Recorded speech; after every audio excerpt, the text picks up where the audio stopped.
Hello நண்பா, உங்களுக்கு இப்படி ஒரு யோசனை வந்திருக்கா? உங்களுக்கு ஒரு டைம் டிராவல் மிஷின் கிடைச்சு அதை வச்சு நீங்க பாஸ்டுக்கு போயிட்டு கோல்ட வாங்கிட்டு வந்து இங்க அதிக விலைக்கு விற்கலாம். இல்லைனாக்கா நீங்க பாஸ்டுக்கு போயிட்டு ஒரு பணக்கார ஃபேமிலியில பிறக்கிற மாதிரி உங்களை மாத்தி விடலாம். இல்லைன்னா நீங்க செஞ்ச தப்ப பாஸ்ட்ல போய் சரி பண்ணலாம் அப்படின்லாம் உங்களுக்கு தோணி இருக்கும். அப்படி நீங்க டைம் டிராவல் பண்ணணும்னா கண்டிப்பா ஒரு டைம் டிராவல் மிஷின் தேவை. அப்படி டைம் டிராவல் மிஷினை வச்சுதான் டைம் டிராவல் பண்ணணும்னு சொன்ன படம் பேக் டு த ஃபியூச்சர் 1985ல ரிலீஸ் ஆனது. இந்த சூப்பரான படத்தை பத்தி தாங்க இன்னைக்கு பார்க்க போறோம். வாங்க மூவிக்குள்ள போகலாம். Tick tick tick tick tock tick tock tick tock அப்படின்ற ஒரு சவுண்டோட தான் இந்த படமே ஸ்டார்ட் ஆகுதுங்க. அந்த வீடு ஃபுல்லா ஒரே கடிகாரமா இருக்குங்க. வித்தியாசமான கடிகாரம். அது ஒவ்வொன்றுல இருந்து டிஃப்ரெண்டான சவுண்ட் வந்துட்டு இருக்கு. அங்க ஒரு மிஷின் இருக்கு. அது டாகுக்கான ஃபுட்டை அதுவே ஓபன் பண்ணி கீழே உள்ள டாக் பிளேட்ல கொட்டிட்டு அந்த டின்னையும் கொண்டு போயிட்டு குப்பை தொட்டியில போடுது. அந்த வீட்டு டிவியில டொயோட்டா விளம்பரம் போயிட்டு இருக்கு. அதுக்கு அடுத்து நியூஸ் ரீடர் புளுட்டோனியம் காணாம போயிடுச்சுன்னு வந்த செய்தியெல்லாம் வதந்தின்னு கவர்மெண்ட் சொல்றாங்க. ஆனா அதுக்கு பொறுப்பேற்று ஒரு தீவிரவாத இயக்கம் நாங்க தான் திருடணும்னு ஒத்துக்கிட்டாங்க அப்படின்றதையும் சொல்லி முடிக்கிறாங்க. இப்ப அந்த வீட்டு கதவை ஒருத்தன் திறந்துகிட்டே டாக்டர் பிரவுன் உள்ள இருக்கீங்களா அப்படின்னு கேட்டுக்கிட்டு உள்ள வரான். உள்ள வந்தவன் தன்னோட கிட்டாரை எடுத்து அங்க உள்ள ஆம்பிளிஃபயர்ல கனெக்ட் பண்ணி அதை ஃபுல்லா வச்சுட்டு அங்க உள்ள பெரிய ஸ்பீக்கர் கூட அதை கனெக்ட் பண்றான். கனெக்ட் பண்ணிட்டு அந்த கிட்டாரை வாசிச்ச உடனே அப்படியே தூக்கி அடிக்குதுங்க அவனை. அந்த ஸ்பீக்கர்ல இருந்து வந்த சத்தத்துல அந்த ஸ்பீக்கரே கிழிஞ்சு தொங்குது. அவன் மேல ஒரு ஷெல்ஃபே விழுந்து கிடக்கு. அந்த சமயத்துல ஒரு கால் வருது. அந்த கால்ல டாக்டர் பிரவுன் தான் பேசுறாரு. சரியா நைட்டு 1:15 என்னை இந்த இடத்துல வந்து பாருன்னு சொல்லிட்டு இருக்கும்பொழுதே அந்த வீட்டுல உள்ள கிளாக் எல்லாத்துலயும் 8 மணி ஆயிடுச்சுன்னா அலாரம் அடிக்குது. ஆனா அந்த டாக்டர் சொல்றாரு இப்ப மணி 8:25 ஆயிடுச்சு, அப்ப என் எக்ஸ்பெரிமெண்ட் சக்சஸ் ஆயிடுச்சுன்னு ஏதோ புரியாம சொல்றாரு. அதை கேட்ட இவனும் அப்ப டைம் ஆயிடுச்சு காலேஜுக்குன்னு சொல்லிட்டு கிளம்புறான். வெளியே வந்தவன் ஏதோ காரோ பைக்கோ எடுக்க போறான்னு பார்த்தா தன்னோட ஸ்கேட் போர்டை எடுத்துக்கிட்டு ரோட்ல போற வர்ற கார்ல எல்லாம் குரங்கு மாதிரி தவி புடிச்சுக்கிட்டு அவன் காலேஜுக்கு வந்து சேர்றான். காலேஜ் வந்து உள்ள நுழையும் போதே அவனுடைய கேர்ள் ஃப்ரெண்ட் வெளியே ஓடி வரா. ஏய் இந்த பக்கம் போவாதரா, பிரின்சிபல் அந்த பக்கம் தான் வந்துட்டு இருக்காரு, வா நம்ம வேற வழியா போகலான்னு சொல்லி கூப்பிட்டு போறா. இவனும் ஜெனிஃபரும் வேற வழியா காலேஜுக்குள்ள நுழைஞ்சாலும் அந்த பிரின்சிபால் எப்படியோ பிடிச்சிடுறாரு. அவர் அவனையும் ஜெனிஃபரையும் பார்த்து இன்னைக்கும் நீங்க காலேஜுக்கு லேட்டா தான் வந்திருக்கீங்கன்னு ஒரு மஞ்சள் நோட்டீஸா அவங்க கிட்ட கொடுக்குறாரு. அது மட்டும் இல்லாம ஒன்ன மாதிரியே உங்க அப்பாவும் முட்டாள்றா, சோம்பேறிடா அப்படின்னு சொல்லிட்டு கண்டிப்பா உன்னால அந்த கிட்டார் காம்படிஷன்ல ஜெயிக்க முடியாதுன்னு சொல்லிட்டு போறாரு. அன்னைக்கு ஈவினிங் நடக்கிற கிட்டார் ஆடிஷன்ல இவன் கலந்துக்கிறான். ஆனா இவன் டீமும் ரொம்ப சத்தமா வாசிக்கிறதா சொல்லி அவனை ரிஜெக்ட் பண்ணிடுறாங்க. ஆடிஷன்ல இருந்து வெளில வந்த அவன் தன்னை ரிஜெக்ட் பண்ணதை சொல்லி ஜெனிஃபர் கிட்ட வருத்தப்படுறான். ஆனா ஜெனிஃபர் அந்த ரெக்கார்டிங்கை ஒரு மியூசிக் டைரக்டர்கிட்ட அனுப்பு, அவங்க கண்டிப்பா உன்னை செலக்ட் பண்ணுவாங்கன்னு மோட்டிவேட் பண்றா. இவங்க பேசிக்கிட்டு வரும்பொழுதே டொயோட்டா காரை விளம்பரம் பண்றதுக்காக ஒரு சாம்பிள் பீஸ் எடுத்துட்டு வராங்க. அதை பார்த்ததும் இவன் கண்டிப்பா இது மாதிரி ஒரு காரை நான் வாங்குவேன் அப்படின்னு சொல்றான். அப்படியே அவங்க 2 பேரும் ரொமான்ஸ் பண்ணிக்கிட்டே கிஸ் பண்ண போறாங்க. அந்த சமயத்துல அவங்களுக்கு முன்னாடி டொனேஷன் கேட்டு ஒரு அம்மா வந்து நிக்குது. அந்த அம்மா அவங்களுக்கு பின்னாடி உள்ள கிளாக் டவரை சரி பண்றதுக்காக டொனேஷன் கேட்கறாங்க. 30 வருஷத்துக்கு முன்னாடி ஒரு இடி விழுந்து அந்த கிளாக் டவர் அப்படி ஆகிட்டதாகவும் அதை மேயர் வில்சன் அப்படின்றவர் சரி பண்றதுக்காக இவங்க டொனேஷன் கேட்கறதாகவும் சொல்றாங்க. இவனும் யாருடா இது பூஜையில கரடி மாறின்ட்டு அதுக்கு டொனேஷனை கொடுத்துட்டு அவங்க கையில இருந்து ஒரு பேம்ப்ளெட்டை வாங்கிக்கிறான்.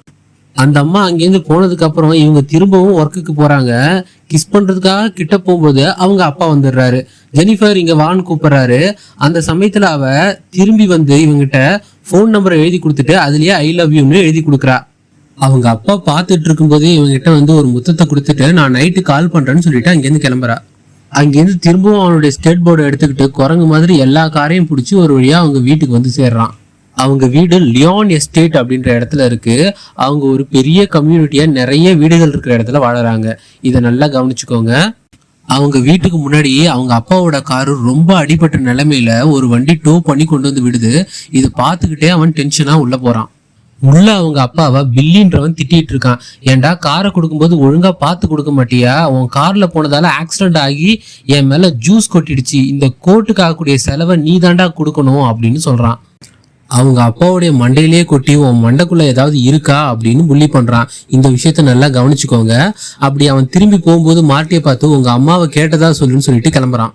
அன்னைக்கு நைட்டு அவங்க அம்மா, அண்ணன், அக்கா, அவங்க அப்பா இவங்க எல்லாரு கூடயும் சேர்ந்து அவங்க டின்னர் சாப்பிட்டுட்டு இருக்காங்க. அவங்க அண்ணனும் அக்காவும் ஒரு மாதிரி ஃப்ரீக்கியா இருக்காங்க. அதை பார்த்து அவங்க அம்மா கண்டிச்சுட்டு இருக்காங்க. இது எதையுமே கண்டுக்காம அவங்க அப்பா டிவியை பார்த்து சிரிச்சுட்டு இருக்காரு. அப்ப இவங்க அம்மா அவங்களுடைய ஹஸ்பண்டை எப்படி மீட் பண்ணாங்கன்ற கதையை சொல்றாங்க. ஒரு நாள் இவங்க அப்பா கார்ல வரும் பொழுது இவர் இடிச்சிட்டதாகவும் அப்ப பரிதாபப்பட்டு வீட்டுக்கு கூட்டு வந்தாரு. அப்பதான் இவரை முதலா பார்த்ததா சொல்றாங்க. அது மட்டும் இல்லாம ஒரு நாள் ஒரு டான்ஸ் பார்ட்டில வச்சு இவங்களை இவர் கிஸ் பண்ணியிருக்காரு. அன்னையிலேருந்து தான் 2 பேருக்கு இடையில காதல் வந்ததா இவங்க சொல்றாங்க. அதை கேட்ட மார்ட்டி, அம்மா இதை எத்தனை தடவை தாமா என்கிட்ட சொல்லுவ அப்படின்னு சொல்லிட்டு அவன் தூங்க போயிடுறான். நைட்டு 12 ஆகுறது தெரியாம மார்ட்டி தூங்கிடுறான். அந்த டைம்ல டாக்டர் பிரவுன் கிட்ட இருந்து கால் வருது. என்னுடைய வீடியோ கேமராவை மறந்துட்டேன், நீ அதை எடுத்துக்கிட்டு சீக்கிரமா வந்து சேருன்றாரு. அங்க போய் பார்த்தா ஐன்ஸ்டீன்ற அவருடைய நாய் மட்டும் நிக்குது. அதுக்கு பக்கத்துல உள்ள ட்ரக்ல இருந்து ஒரு வித்தியாசமான கார் வெளியில வருது. அதுக்குள்ளதான் டாக்டர் பிரவுன் இருக்காரு. அந்த கார் எப்படி வேலை செய்யும்னு காட்டுறதுக்காக டாக்டர் பிரவுன் ஐன்ஸ்டீன்ற அந்த நாயை அந்த காருக்குள்ள வச்சு டைம் டிராவல் பண்ண வைக்கிறாரு. சரியா அந்த கார் திரும்பி வரும்பொழுது 1 நிமிஷம் லேட்டா வந்திருக்கு. இதுல இருந்தே அந்த கார் டைம் டிராவல் பண்ணி வந்திருக்குன்றதை நிரூபிக்கிறாரு. அந்த காரை வச்சு எப்படி டைம் டிராவல் பண்றதுன்னு மார்ட்டி கிட்ட சொல்றாரு. அதுல உள்ள ஒரு ஃபிளக்ஸ் கெப்பாசிட்டர்ன்ற டிவைஸை 1955ல அவர் ஆக்சிடென்ட்டா தண்ணி வழுக்கி கீழே விழுந்து தலையில அடிபடும் பொழுது அவர் ஞாபகத்துல தோன்றனதா சொல்றாரு. அதே போல அந்த காரு டைம் டிராவல் பண்ணணும்னா கிட்டத்தட்ட 1.5 கிகாஹெர்ட்ஸ் கரண்ட் தேவைன்னும் அதுக்கு புளூட்டோனியத்தை பயன்படுத்துறதாகவும் சொல்றாரு. அப்ப மார்ட்டி கேட்கறான், புளூட்டோனியம் அவ்வளவு ஈஸியா கிடைக்காது, உங்களுக்கு எப்படி கிடைச்சதுன்னு. ஒரு தீவிரவாத கும்பல் அந்த புளூட்டோனியத்தை திருடி என்ன பாம் செய்ய சொன்னாங்க. நான் அவங்க கிட்ட இருந்து அந்த புளூட்டோனியத்தை திருடிட்டு அவங்களுக்கு ஃபேக்கா ஒரு பாம்பு செஞ்சு கொடுத்துட்டேன் அப்படின்னு சொல்றாரு. இப்படி இவங்க பேசிட்டு இருக்கும் போதே அந்த தீவிரவாத கும்பல் அங்க வந்துடுறாங்க. அந்த டாக்டர் பிரவுனை அதே இடத்துல சுட்டு கொன்னுடுறாங்க. அங்க மார்ட்டி இருக்கிறத பார்த்துட்டு அவனையும் சுட்டு கொல்றதுக்காக துரத்துறாங்க. அவன் ஒரு வழியா அந்த காருக்குள்ள ஏறி டைம் டிராவல் பண்ணி 1955க்கு போயிடுறான். ஏன்னா ஆல்ரெடி அந்த கார்ல 1955ன்னு டாக்டர் என்ட்ரி பண்ணி வச்சிருக்காரு. அவன் டைம் டிராவல் பண்ணி வரும்போது அந்த இடம் வேற ஒருத்தருக்கு சொந்தமான ஒரு பண்ணையா இருக்கு. அங்க உள்ள ஒரு ஷெட்டுக்குள்ள போயிட்டு காரை விட்டுடுறான். அந்த சத்தம் கேட்டு அந்த வீட்டு ஓனர், அவங்க பசங்க, அவங்க ஒய்ஃப் எல்லாம் அந்த இடத்த வந்து பாக்குறாங்க. அதுக்குள்ள இருக்கிறது ஏலியன் தப்பா நினைச்சுக்கிட்டு ஷூட் பண்ண ஆரம்பிக்கிறாரு. அவங்க கிட்ட இருந்து தப்பிச்ச மார்ட்டி தன்னோட வீட்டுக்கு போயிடலாம் அப்படின்னு நினைக்கிறான். ஆனா அவன் டைம் டிராவல் பண்ணதை இன்னமும் அவன் நம்பல. அவன் வீட்டுக்கிட்ட வந்து பார்த்தா லியான் எஸ்டேட் அப்படின்ற அந்த இடமே காலியா இருக்கு. ஏன்னா இவன் இருக்கிறது 1955ன்றதுனால அங்க எந்த வீடுகளுமே கட்டப்படல. அவன் ஓட்டிட்டு வந்த கார்ல ஃபியூவல் தீர்ந்து போயிட்டதால அதே இடத்துல அந்த காரை மறைச்சு வச்சுட்டு டாக்டர் பிரவுனை தேடி போறான். அங்கேருந்து மார்ட்டி கிளாக் டவர் கிட்ட வரான். அந்த கிளாக் டவர் இப்ப நல்லா வேலை செய்யுது. அதே சமயத்துல பக்கத்துல உள்ளவர்கிட்ட நியூஸ் பேப்பர் வாங்கி பாக்குறான். 1955ன்னு போட்டிருக்கு. இப்பதான் உண்மையிலுமே டைம் டிராவல் பண்ணி வந்திருக்கிறத நம்புறான். அங்க உள்ள ஒரு ஹோட்டல்ல போன் இருக்கிறதா போட்டிருக்கு. அங்க போய் கால் பண்றான். ஆனா கால் ரீச் ஆகல. அதனால டாக்டர் பிரவுன் அட்ரஸ் இருக்கக்கூடிய அந்த பேஜை மட்டும் கிழிச்சுக்கிட்டு வெளியே வரான். அந்த ஹோட்டல் ஓனர் இப்ப ஏதாவது ஆர்டர் பண்ண போறியா இல்லையான்னு கோவமா கேக்குறாரு. உடனே அவனும் ஒரு காஃபி ஆர்டர் பண்றான். அப்ப அந்த இடத்துக்கு பில்லி அவன் கேங்கோட வரான். அப்படி வந்தவன் பக்கத்துல யாரையோ போட்டு பயங்கரமா புள்ளி பண்ணிட்டு இருக்கான். அந்த ஆள் தலையிலே கொட்டி கொட்டி, உனக்கு ஏதாவது அறிவு இருக்கா, உன் மண்டைக்குள்ள ஏதாவது இருக்கான்னு கேட்டுட்டு இருக்கான். யாரதாண்டா இந்த பில்லி அப்படி புள்ளி பண்ணிட்டு இருக்கான்னு திரும்பி பார்த்தா பக்கத்துல அவங்க அப்பா தான் அடி வாங்கிட்டு இருக்கிறது. இத பார்த்த மார்ட்டிக்கு செம கடுப்பாகுது. எங்க அப்பாவை இவன் சின்ன வயசுல இருந்தே கொடுமைப்படுத்திட்டு இருக்கானான்னு இப்பதான் அவனுக்கு தெரியுது. அவங்க அப்பாவை வச்சு எல்லா வேலையும் அவன் வாங்கிட்டு இருக்கான். அந்த பில்லி கேங் போன பிறகு மார்ட்டி அவங்க அப்பாவையும் உத்து பார்த்துட்டு இருக்கான். அப்ப அவங்க அப்பா திரும்பி, என்னதாண்டா உனக்கு வேணும், எதுக்குடா என்ன உத்து பாக்குறான்னு கேக்குறாரு. அதுக்கு மார்ட்டி, நீங்க தானே ஜான் மெக்ஃப்ளை அப்படின்றான். ஆமா, அதுக்கு என்ன அப்படின்றாரு. இவங்க பேசிட்டு இருக்கும் போதே அந்த இடத்துல வேலை செய்யற ஒரு ஆள் இவங்க அப்பா கிட்ட வந்து பேசுறாரு. ஏன் நீ அவங்க புள்ளி பண்ணும்போது அவங்களை திருப்பி அடிக்கல, இப்படியே கொட்டு வாங்கிட்டு இருந்தனா உன்னை எல்லாருமே பயன்படுத்திப்பாங்க அப்படின்னு சொல்றாரு. அதே போல அந்த ஆளு, நான் இதே இடத்துல வேலை செஞ்சுட்டு இருப்பேன்னு நினைக்கிறியா, கண்டிப்பா நான் ஒரு நாள் பெரிய ஆளா ஆவேன் அப்படின்னு சொல்றாரு. அதுக்கு மார்ட்டி, ஆமா நீங்க வந்து ஃபியூச்சர்ல ஒரு மேயர் ஆவீங்க அப்படின்னு சொல்றான். அப்படி அந்த ஆள் பேசுறத கவனிச்சிட்டு இருந்த மார்ட்டி இவங்க அப்பா வெளியே போறத பாக்கல. அவங்க அப்பாவை துரத்திக்கிட்டே மார்ட்டி அந்த கடையில காசு கூட கொடுக்காம வந்துடுறான்.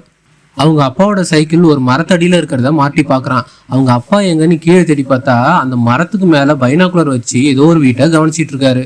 இத பார்த்த மார்ட்டி, யாரடா இவர் இப்படி பைனாகுலர் வச்சு பார்த்துட்டு இருக்காருன்னு பார்த்தா ஒரு பொண்ணு அந்த வீட்டுல இருக்கு. அந்த பொண்ணு தான் இவர் பார்த்துட்டு இருக்காரு. அப்படி பார்த்துட்டு இருந்தவரு திடீர்னு கால் வழுக்கி கீழே ரோட்ல விழுந்துடுறாரு. அந்த சமயத்துல ஒரு கார் இடிக்கிற மாதிரி வருது. அதனால மார்ட்டி அவரை காப்பாத்துறதுக்காக இவன் போய் அந்த கார்ல விழுந்துடுறான். அந்த சமயத்துல அவங்க அப்பா அவனை கண்டுக்காம அங்கேருந்து சைக்கிள் எடுத்துக்கிட்டு ஓடி போயிடுறாரு. அந்த கார்ல மோதனதே அந்த பொண்ணோட அப்பா தான். இவனை பரிதாபப்பட்டு அவருடைய வீட்டுக்கு கூட்டு போறாரு. மயக்கத்திலேருந்து கண்ணு முழிச்ச மார்ட்டி பெட்ல இருக்கான். அவங்க அம்மாவை தேடுறான். அம்மா எங்க இருக்கன்னு கூப்பிடுறான். அவங்க அம்மா பக்கத்திலேயே வந்து மார்ட்டி உனக்கு ஒண்ணும் இல்லை அப்படின்னு சொல்றாங்க. ஆனா லைட்டை போட்ட பிறகுதான் தெரியுது அவங்க அம்மா ரொம்ப யங்கா இருக்காங்க. அவங்களுடைய பாஸ்டுக்கு வந்ததால அவங்க சின்ன வயசு அம்மாவை இவன் பாக்குறான். ஆனா அவங்களுக்கு இவனை அடையாளம் தெரியாததால இவன் மேல அவங்களுக்கு லவ் வந்துடுது. அப்படி இவங்க பேசிட்டு இருக்கும் பொழுதே அவங்க அம்மா கீழே இருந்து கூப்பிடுறாங்க. அவங்க அம்மா கூப்பிடுற சத்தத்தை கேட்டுட்டு அந்த பொண்ணு அங்கேருந்து ஓடி போயிடுறா. கீழே வந்த மார்ட்டிய அந்த பொண்ணோட அப்பா நட் ரோட்ல என்னடா விளையாட்டு உனக்கு, என் கார்ல ஏன்டா வந்து விழுந்தான்னு கேக்குறாரு. அதுக்கப்புறம் அவங்க அம்மா சமாளிச்சு அவனை டின்னருக்கு கூப்பிட்டு போறாங்க. அங்கேருந்து அவன் டாக்டர் பிரவுன் வீட்டுக்கு வரான். டாக்டர் பிரவுன் ஏதோ ரிசர்ச் பண்ணிட்டு இருக்காரு. இவன் தலையில ஏதோ ஒயர்ஸை சொருகி உன்னுடைய ஃபியூச்சரை நான் கண்டுபிடிக்க போறேன், நீ என்ன யோசிக்கிறன்றத நான் கண்டுபிடிக்க போறேன் அப்படின்றத சொல்றாரு. அப்பதான் இவன் சொல்றான், நான் ஃபியூச்சர்ல இருந்து வந்திருக்கேன், 1985க்கு என்னை திரும்ப அனுப்புங்க அப்படின்றான். அதை நம்பாத டாக்டர், என்னப்பா சொல்ற, இதெல்லாம் நடக்காத விஷயம், நீ பொய் சொல்ற, வெளியே போன்னு சொல்லிட்டு இவரு ரிசர்ச் பக்கம் போயிடுறாரு. ஆனா இவன் வெளியே இருந்துட்டு கத்துறான், உங்களுக்கு எப்படி அடிபட்டுச்சுன்னு எனக்கு தெரியும், நீங்க தண்ணியில வழுக்கி விழுந்து அந்த பாத்டப்ல அடிபட்டப்ப உங்களுக்கு ஃப்ளக்ஸ் கெப்பாசிட்டர் எப்படி செய்யறதுன்னு தெரிஞ்சிச்சு, அது வழியா தான் நீங்க டைம் டிராவலை கண்டுபிடிச்சிங்க அப்படின்னு சொல்றான். அப்பதான் டாக்டர் பிரவுனுக்கு நம்பிக்கை வந்து அவன் கூட அந்த கார் இருக்கிற இடத்துக்கு போறாரு. அங்க உள்ள டைம் டிராவல் மிஷினை பார்த்த பிறகுதான் அவருக்கு நம்பிக்கை வருது. அதுல உள்ள ஃப்ளக்ஸ் கெப்பாசிட்டரையும் பாக்குறாரு. அங்க உள்ள கேமராவை எடுத்துக்கிட்டு வீட்டுக்கு வராங்க. அந்த கேமராவில் ரெக்கார்ட் ஆனதை பிளே பண்றாங்க. அதுல டாக்டர் பிரவுன் பேசுறாரு, இந்த டைம் மிஷின் ஒர்க் ஆகிறதுக்கு 1.5 கிகாஹெர்ட்ஸ் அளவுக்கு கரண்ட் தேவை அப்படின்னு சொல்றாரு. அதை கேட்குற இந்த பாஸ்ட் பிரவுனுக்கு ரொம்பவே ஷாக் ஆயிடுது. 1.5 கிகாஹெர்ட்ஸா, அதுக்கு வாய்ப்பே இல்லை, நீ டைம் டிராவல்லாம் பண்ணி போகவே முடியாது அப்படின்னு சொல்றாரு. அந்த அளவுக்கு எனர்ஜி வேணும்னா கண்டிப்பா அது இடி மின்னலால தான் முடியும், இடி மின்னல்லாம் எப்போ வருதுன்னு யாருக்கு தெரியும் அப்படின்னு சொல்றாரு. அதை கேட்ட மார்ட்டி, இடி மின்னல் எப்போ வரப்போகுதுன்னு நமக்கு தெரியும் அப்படின்னு சொல்றான். அந்த ஃபர்ஸ்ட் சீன்ல ஒரு லேடி அந்த கிளாக் டவர்ல மின்னல் அடிச்சு இந்த கிளாக் டவர் கொலாப்ஸ் ஆயிடுச்சுன்னு சொல்லி டொனேஷன் கேட்டிருப்பாங்க. அவங்க கொடுத்த பேம்ப்ளெட்டை மாட்டி வச்சிருப்பான். அதுல சரியான டைமும் டேட்டும் இருந்ததால எப்ப மின்னல் அடிக்கும்னு இவங்களுக்கு தெரியுது. அடுத்த சனிக்கிழமை 10 மணிக்கு தான் அந்த மின்னல் அந்த கிளாக் டவர்ல அடிக்குதுன்னு இவங்களுக்கு தெரியுது.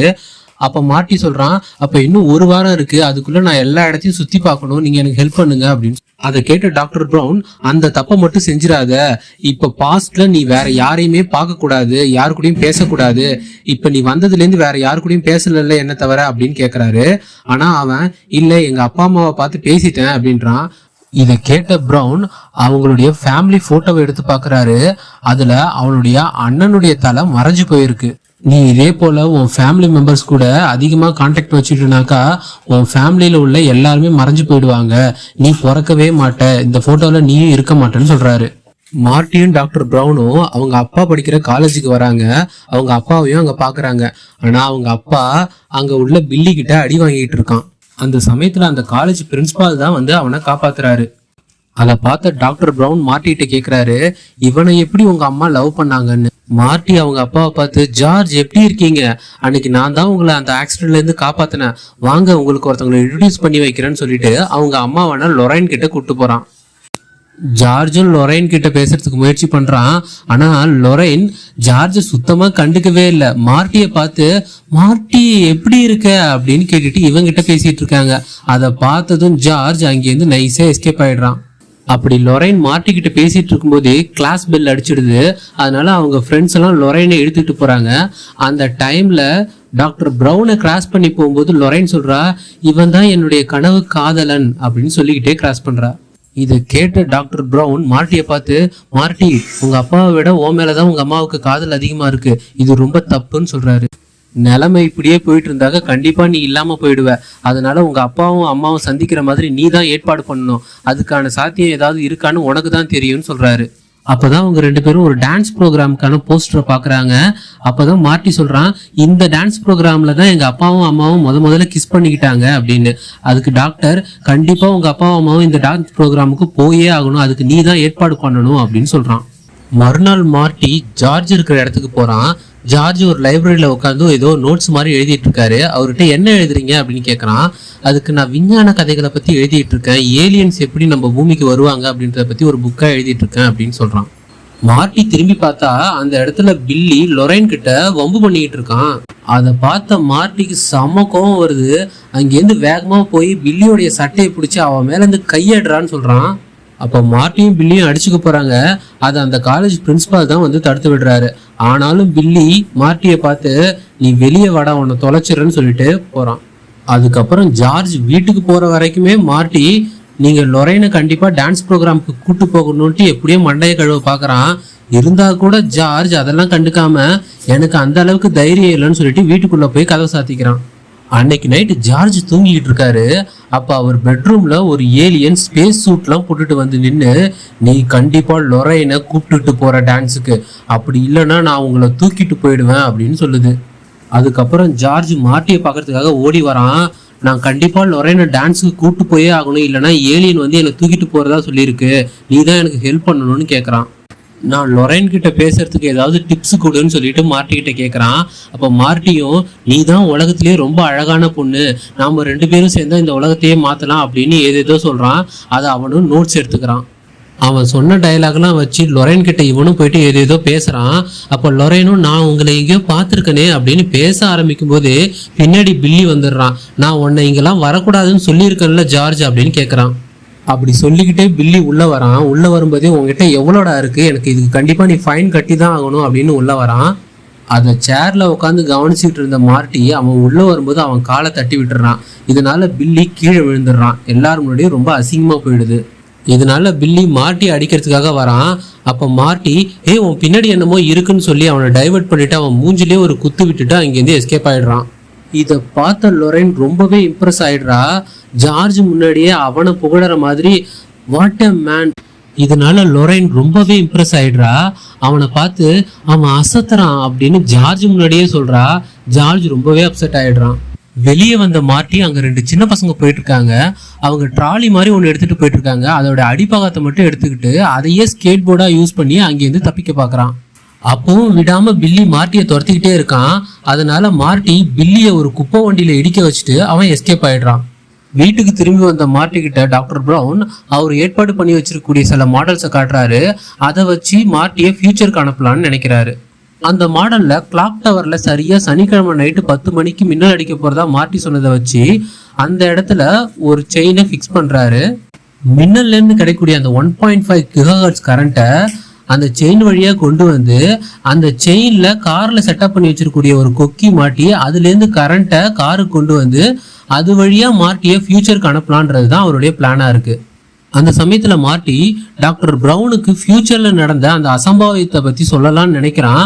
ஆனா டாக்டர் பிரவுன் ஃபியூச்சர்ல நடந்த எதையும் நான் தெரிஞ்சுக்க விரும்பல, அப்படி தெரிஞ்சுக்கிட்டா டோட்டல் லைஃபுமே மாறிடும், அதனால எனக்கு எதையும் சொல்லாதன்னு சொல்லிடுறாரு. இவங்க 2 பேரும் பேசிட்டு இருக்கும்போதே டோர் பெல் அடிக்குது. டாக்டர் பிரவுன் போய் ஓபன் பண்ணி பார்த்தா அங்க வந்திருக்கிறது லொரைன். லொரைனை பார்த்து 2 பேருமே அதிர்ச்சி ஆகுறாங்க. அப்ப லொரைன் இந்த மார்ட்டிய அந்த டான்ஸ் ப்ரோக்ராமுக்கு வர்றதுக்காக கூப்பிடுறா. அப்பவும் மார்ட்டி ஏன் ஜார்ஜ் உங்களை வந்து கூப்பிடலையான்னு கேட்குறான். ஜார்ஜ் அழகா தான் இருக்காரு, ஆனா உங்களை தானே எனக்கு பிடிச்சிருக்குன்ற மாதிரி சொல்றான். அதுக்கப்புறம் மார்ட்டி ஜார்ஜ் தேடி போறாரு. ஜார்ஜ் கிட்ட நீங்க அந்த டான்ஸ் ப்ரோக்ராமுக்கு வாங்க, நான் அந்த இடத்துக்கு லொரைனை கார்ல கூப்பிட்டு வரேன், நாங்க 2 பேரும் அந்த டான்ஸ் ப்ரோக்ராமுக்கு வந்துருவோம், ஆனா வெளியிலேயே கார்ல தான் இருப்போம், அந்த சமயத்துல நான் லொரைன் கிட்ட தப்பா நடந்துக்கிற மாதிரி முயற்சி பண்றேன், நீங்க வந்து அதை தடுக்கிற மாதிரி ஒரு ஹீரோயிஸ்ட காட்டுங்க அப்படின்னு ஜார்ஜ் கிட்ட மார்ட்டின்னு சொல்றான். சரின்னு ஜார்ஜும் அந்த டான்ஸ் ப்ரோக்ராமுக்கு வர்றதுக்கு ஒத்துக்கிறான். இன்னைக்கு தான் அந்த மின்னல் அடிக்க போற சனிக்கிழமை. டாக்டர் பிரவுன் அந்த கிளாக் டவர்ல அந்த ஒயர்ஸ் எல்லாம் செட் பண்ணிட்டு இருக்காரு. மார்ட்டி அந்த டான்ஸ் ப்ரோக்ராமுக்கு போகிறதுக்கு முன்னாடியே டாக்டர் பிரவுனுக்கு ஃபியூச்சர்ல நடக்க போற அந்த ஆபத்தை பத்தி ஒரு லெட்டரா எழுதி டாக்டர் பிரவுனுடைய கோட் பாக்கெட்ல வச்சுட்டு கிளம்புறான். இப்போ அந்த டான்ஸ் ப்ரோக்ராம் நடக்கிற இடத்துல ஒரு மியூசிக் ஆர்கெஸ்ட்ரா நடந்துட்டு இருக்கு. எல்லாரும் டான்ஸ் ஆடிட்டு இருக்காங்க. அப்ப ஜார்ஜ் மட்டும் தனியா லூசு மாதிரி ஆடிட்டு இருக்காரு. டான்ஸ் ப்ரோக்ராம் நடக்கிற ஹாலுக்கு வெளியே லொரைனும் மார்ட்டியும் கார்ல வந்து சேர்றாங்க. அந்த சமயத்துல மார்ட்டி இவரோட பிளானை இம்ப்ளிமெண்ட் பண்ணலான்னு பாக்குறான். ஆனா அதுக்கு முன்னாடியே லொரைன் அவன் நினைச்சதுக்கு மேல செய்ய பாக்குறா. மார்ட்டி எதிர்பார்க்காத நேரத்துல மார்ட்டிக்கு அவ ஒரு கிஸ் கொடுத்துடுறா. அதுக்கப்புறம் தான் ஒன்று சொல்றா, உன்னை கிஸ் பண்ணும்போது எனக்கு லவ்வர் ஃபீலிங் வரல, ஒரு சகோதர ஃபீலிங் தான் வருது அப்படின்னு சொல்றா. மார்ட்டியும் ஆமா எனக்கும் அப்படிதான் இருக்குன்னு சொல்றான். அந்த சமயத்துல காருக்கு வெளியே பில்லி மார்ட்டியை பார்த்துடுறான். மார்ட்டி கிட்ட பிரச்சனை பண்ணிட்டு இருக்கான். அத லொரைன் எதிர்த்து கேட்கறா. இப்ப லொரைனும் காருக்குள்ள இருக்கிறத பார்த்துட்டு மார்ட்டிய அவனோட ஃப்ரெண்ட்ஸ் பிடிச்சிட்டு போயிடுறாங்க. இப்ப லொரைன் கிட்ட பில்லி தப்பா நடத்துக்க முயற்சி பண்றான். மார்ட்டியை பிடிச்சிட்டு போன பில்லியோட ஆளுங்க ஒரு காருடைய டிக்கிக்குள்ள மார்ட்டியை போட்டு லாக் பண்ணிடுறாங்க. அந்த கார் யாரோடதுன்னு பார்த்தாக்கா அந்த மியூசிக் ஆர்கெஸ்ட்ரா நடத்துறவங்களோடது. அந்த மியூசிக் ஆர்கெஸ்ட்ரா நடத்துறவங்க கூட பில்லியோட ஆளுங்க எகுத்தப்பா பேச அவங்க அந்த ஆளுங்களை ஓட ஓட விரட்டிடுறாங்க. அப்புறமா தான் பாக்குறாங்க அந்த கார் டிக்கிக்குள்ள ஏதோ சத்தம் கேட்குது. இதனால அந்த ஆளுங்க கார் டிக்கியை திறக்க முயற்சி பண்றாங்க.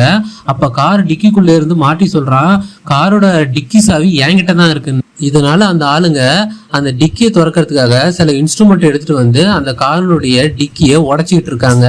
இதே சமயத்துல வெளியே பில்லி லொரைன் கிட்ட பிரச்சனை பண்ணிட்டு இருக்கான்.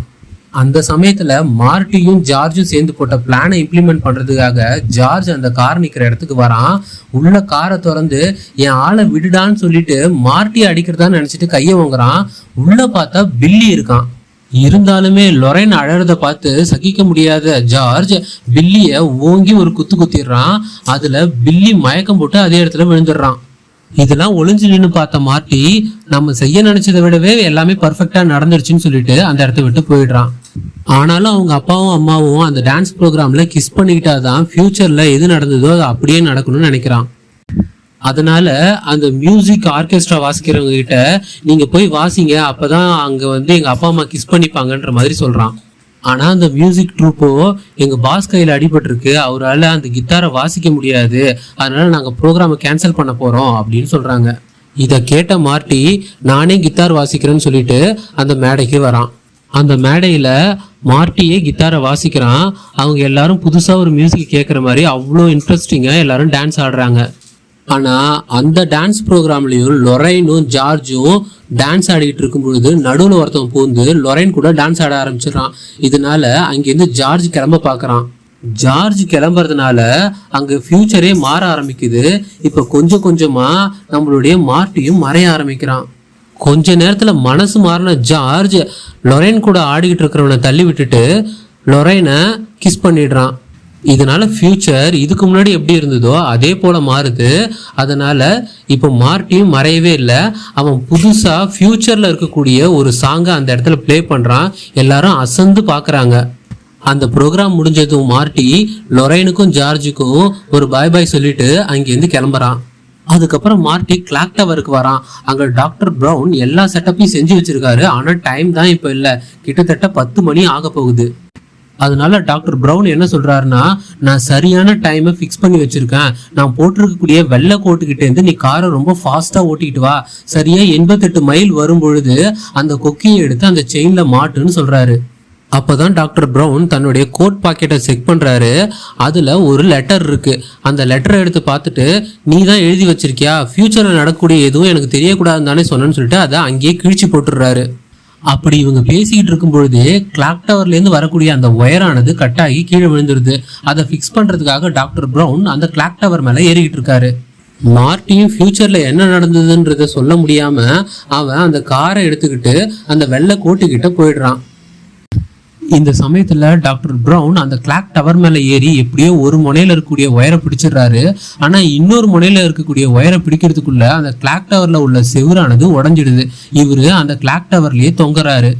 கார் எடுத்துக்கிட்டு போன மார்ட்டிக்கும் ஒரு பிரச்சனை. அந்த வெள்ளை கோட்டுக்கிட்டே கார் நின்று போயிடுது. கார் இன்ஜினுக்கு பவர் வரல, கார் ஸ்டார்ட் ஆகவே மாட்டுது. சரியா இப்ப மின்னல் அடிக்க போற அந்த டைமும் வந்துடுது. அந்த சமயத்துக்கு கரெக்டா காரும் ஸ்டார்ட் ஆயிடுது. இவனும் அந்த வெள்ளை கோட்டுக்கிட்ட இருந்து டாக்டர் சொன்ன அந்த 88 மைல் வேகத்துல வந்துட்டு இருக்கான். அவன் கிட்ட அந்த ஒயர் கிட்ட ரீச் ஆகும்போது டாக்டர் பிரவுன் ஒரு வழியா அந்த கம்பியிலேயே தொங்கிக்கிட்டே அதை கனெக்ட் பண்ணிட்டு கீழே விழுந்துடுறாரு.